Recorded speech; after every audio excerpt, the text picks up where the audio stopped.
Hello guys. ஆக்சுவலாக வந்து நம்ம எந்த ஒரு விஷயத்துக்காகவும் பெருசாக ரிக்ரெட் பண்ணக்கூடாதுன்னு நினைக்கணும். அந்த விஷயத்துக்காக நம்ம ரிக்ரெட் பண்ணுவோம் அப்படின்னா அந்த விஷயத்தில் ஆக்சுவலாக பண்ணக்கூடாது. ஆக்சுவலாக வந்து நான் ஒரு கம்பெனியில் வந்து கிட்டத்தட்ட ஒரு 13 வருஷமாக ஒர்க் பண்ணிகிட்ருந்தேன். அதே கம்பெனியில் 13 வருஷமாக சர்வ் பண்ணிகிட்ருந்தேன் ஒரு சென்னையில். அந்த கம்பெனியில் சர்வ் பண்ணிவிட்டு நான் இப்போ ரிலீவ் ஆகிட்டேன். ஆக்சுவலாக டிசம்பர் ரிலீவ் ஆகிட்டேன். ஏன் ரிலீவ் ஆனேன் அப்படின்னா, ஆக்சுவலாக வந்து அந்த கம்பெனி வந்து ப்ரொசீஜர் வந்து ஆக்சுவலாக நான் அங்கே இருந்தவங்களோட சுச்சுவேஷன் என்ன அப்படின்னா, நான் வந்து அங்கே இருக்கிற ஆள்லேயே வந்து ரொம்ப அதிகமாக நான் போய் வாங்கிட்டு இருந்தேன். ஓகேவா? ப்ளஸ் அப்படி அதை விட என்ன அப்படின்னா, நிறைய பேர் பார்ஷியாலிட்டி அப்படின்னு ஒரு விஷயத்த சொல்லுவாங்க. பார்ஷியாலிட்டி அப்புறம் நம்ம டேர்மில் சொல்ல போனோன்னா சொம்பு தூக்கணும் அப்படின்னு சொல்லுவாங்க. எனக்கு அதெல்லாம் பெருசாக செட் ஆகாது. சொம்பு தூக்கிட்டு மேனேஜர் பின்னாடி போகிறது, இல்லை அதுக்கு பெரிய மேனேஜர் பின்னாடி போகிறது, அதெல்லாம் பெருசாக எனக்கு செட் ஆகாது. நான் அதை வந்து பெருசாக பண்ணணும்னு நினச்சதும் கிடையாது. பட் நான் ஜெனுவனாக இருக்கணும்னு நினச்சிருக்கேன். ஜெனுவனாக இருந்திருக்கேன் 13 வருஷமாக. அதை ஏன் நான் இத்தனை ஆக்சுவலாக வந்து ரிலீவ் ஆகி கிட்டத்தட்ட ஆல்மோஸ்ட் ஒரு 4 to 5 months ஆகிடுச்சு. நான் இப்போ ஏன் அதை ஷேர் பண்ணணும்னு நினைக்கிறேன் அப்படின்னா, நான் ஆக்சுவலாக ஒரு வீடியோ பார்த்துருந்தேன். அந்த வீடியோவோட டேக்லைன் என்ன அப்படின்னா, ஒருத்தர் பேசியது எனக்கு பிடிச்ச ஒருத்தர் பேசியிருந்தார்.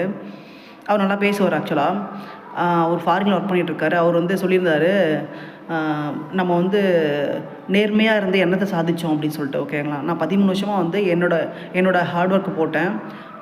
நான் என் சைட்லேருந்து எந்த பெஸ்ட்டை கொடுக்க முடியுமோ அந்த பெஸ்ட்டை நான் கொடுத்துருக்கேன்.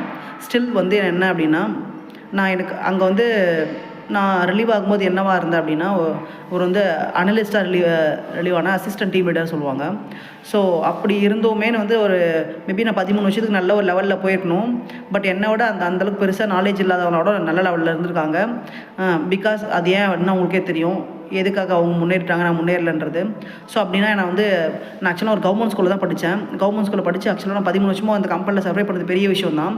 பட் இருந்தாலும் நல்ல ஹைட் போயிருக்கலாம். அப்படி போகாததுக்கு ரீசன் அப்படி என்னென்னா, அது மேபி என்ன என் கையில் மட்டும் இல்லை. ஸோ நம்ம எங்கே ஒர்க் பண்ணுறோமோ அவங்கள பொறுத்தும் நிறைய இருக்குது. ஓகேங்களா?